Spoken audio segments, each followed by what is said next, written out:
حافظ صاحب، سب سے پہلے تو میں آپ سے جاننا چاہوں گی آپ کی موجودگی کا فائدہ اٹھاتے ہوئے کہ یہ بات بہت سے لوگ کر بھی رہے ہیں، بہت سے تجزیہ کر اس پہ تجزیہ بھی دے رہے ہیں، لیکن صحیح آپ بتا سکتے ہیں کہ جو دبئی میں ملاقاتیں ہوئی تھیں جس کا مولانا صاحب نے شکوہ کیا کہ جی ان کو اعتماد میں نہیں لیا گیا، پھر مولانا صاحب نے یہاں تک کہا کہ جی یہ جو حکومت لی گئی تھی غلطی تھی اور یہ غلطی جو ہے اس کی ذمہ داری انہوں نے آصف علی زرداری صاحب پر پھینک دی، کیا ہوا جو مولانا صاحب کو اعتماد میں نہیں لیا گیا؟ پی ڈی ایم اتحاد بنانے کا پورا کریڈٹ جاتا ہی مولانا صاحب کو ہے، پھر ان کو اعتماد میں نہ لینا یہ تو زیادتی ہے۔ بسم اللہ الرحمن الرحیم، بہت شکریہ بی بی۔ دیکھیے یہی تو ستم ظریفی ہے، یہی تو مولانا صاحب نے اظہار کیا، اپنے شکوے کا اور تحفظات کا اظہار کیا کہ پی ڈی ایم کی تحریک اور اس کی قیادت مولانا صاحب کر رہے تھے، اور یہ تحریک چلی بہت زور شور سے، اور یہ تحریک سفر میں تھی تو راستے میں پیپلز پارٹی اور این پی ڈی ایم کی تحریک سے الگ ہو گئی،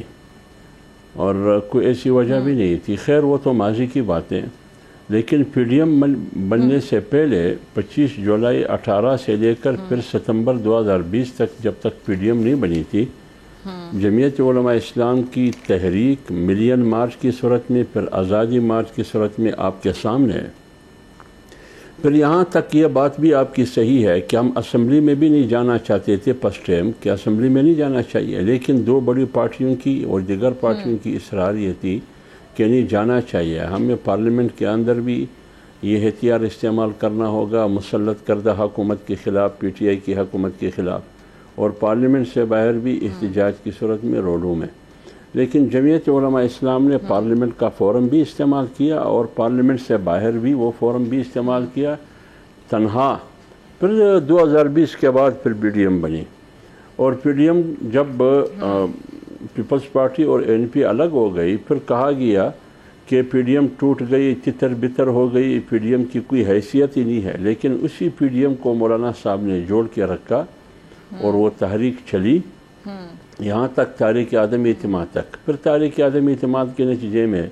مسلط حکومت ختم ہو گئی، پی ڈی ایم اور حکمران اتحاد کی حکومت سامنے آئی، بہت سے چیلنجز تھے، بالخصوص معاشی چیلنج ہمارے سامنے ہے۔ آپ کی خارجہ محاذ پہ آپ کے دوست ممالک چین، سعودی، یو اے جیسے ممالک آپ سے ناراض تھے، سیاسی عدم استحکام الگ تھی،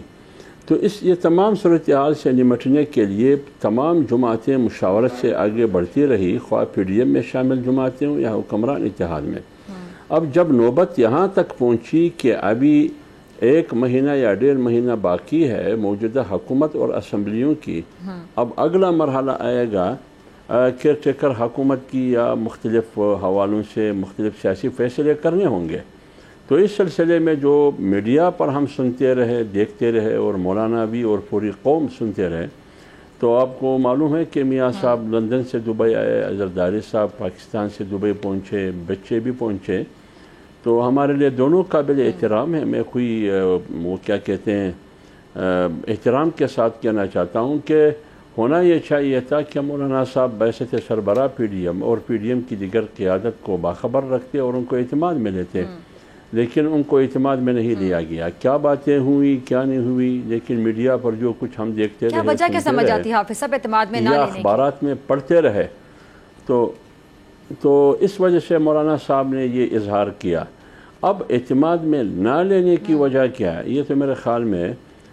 مسلم لیگ نون کی قیادت جو پی ڈی ایم کا حصہ ہے پہلے وہ بتا سکتی ہے،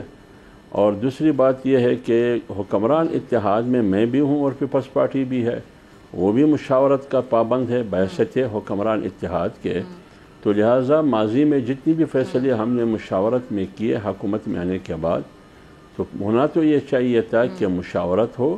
پی ڈی ایم کی قیادت، حکمران اتحاد میں جتنی بھی پارٹیاں ہیں ان کی قیادت کو آن بورڈ لیتے، کیوں نہیں لیا؟ یہ تو میرے خیال میں یہ دو بڑی پارٹیاں بتا سکتی ہیں۔ لیکن سب پارٹیوں نے جب مل کر اتحاد بنایا، تمام پارٹیاں مطلب ایک پیج پر ہیں، پھر اعتماد میں لیتے ہوئے پھر چھوٹی پارٹیوں کو نگلیکٹ کر دینا، دو بڑی پارٹیاں ہی سامنے ہوں، تو یہ چیز بھی تو غلط ہے نا؟ جی کہ یہ بات آپ کی صحیح ہے، تو اسی لیے تو مولانا صاحب نے اظہار کیا۔ اب مولانا صاحب کو دیگر پارٹیاں جو حکومت میں شامل ہے یا پی ڈی ایم میں شامل ہے، اس کی طرف سے بھی پریشر ہوگا، دباؤ ہوگا کہ مولانا صاحب یہ جو کے پی کے میں جو الیکٹیبل سے کہتے رابطے کیے جا رہے ہیں، اس بات پہ بھی کوئی سروے نون لیگ نے کیا، یہ خبر درست ہے حافظ صاحب؟ اس میں بھی کہتے ہیں کہ پھر مولانا صاحب یا آپ کی پارٹی ناراض ہوئی؟ اس کے بارے میں میرے علم میں کچھ بھی نہیں ہے کہ کیئر ٹیکر حکومت وہاں خیبر پختونخوا میں تو کیئر ٹیکر حکومت آلریڈی موجود ہے، وزیر اعلیٰ نگران وزیر اعلیٰ بھی موجود ہے، کیبنٹ بھی موجود ہے نگران کابینہ، اور گورنر صاحب بھی موجود ہے۔ تو جب یہ تمام فیصلے گورنر کا فیصلہ اور وزیر اعلیٰ نگران وزیر اعلیٰ کا فیصلہ اس وقت کے اپوزیشن لیڈر قائد ایوان محمود خان نے مل کے ایک ہی دن میں یہ فیصلہ ہوا، تو اب جب گورنر کا فیصلہ ہوا وہ بھی تمام پارٹیوں کی جو اتحاد میں ہو یا پی ڈی ایم میں ہو مشاورت سے ہوا، تو یہ چیزیں سب کے سب مشاورت سے ہوئی۔ اب اعتراضات کیا ہے، کس قسم کے اعتراضات ہے، کیا تحفظات ہے، یہ میری سمجھ سے ٹھیک ہے جی، چلیں آگے چلتے ہیں۔ اگر آپ کو یہ ویڈیو پسند آئی تو سبسکرائب کریں اور بیل آئیکن پر کلک کریں۔ اپنا گھر یوں معیشت کا پہیہ بھی گھومے گا، مزدور بھی سر اٹھا کے جیے گا، کھیتوں میں ہریالی لہرائے گی، کسان بھی خوشیاں سمیٹے گا، وقت گزر امید کے چراغ جلتے رہیں گے، مہنگائی سے بھی جان چھوٹے گی، فیصلے کی گھڑی پاکستان جیتا ہے اور پاکستان ہی جیتے گا، بول بنے گا عوامی مسائل کی آواز، پڑیں گے کٹھن فیصلے، بات ہوگی مسائل کی لیکن حل کے ساتھ۔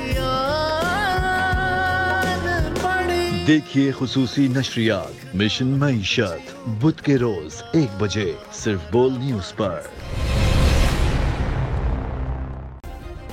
سبسکرائب کریں اور بیل دبائیں تاکہ کوئی خبر رہ نہ جائے۔